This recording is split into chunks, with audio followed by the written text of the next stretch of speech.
5 people were hospitalized Monday morning after a private jet that took off from St. George Regional Airport skidded off the runway when it attempted to land at Southwest Oregon Regional Airport and crash landed in Coos Bay by North Bend, Oregon.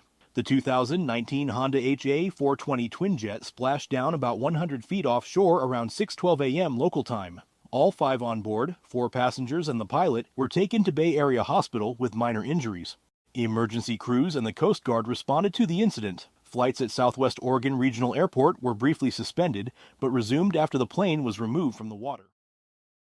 Yeah, Center is looking for a November 826 Echo.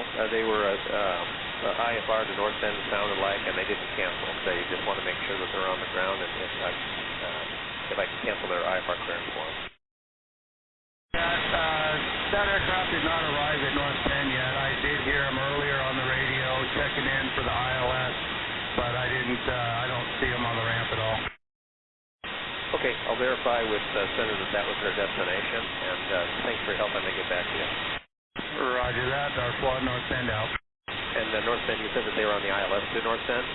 Yeah, they clicked the lights on, and they said they were running the ILS Runway 5, but they didn't reach the destination.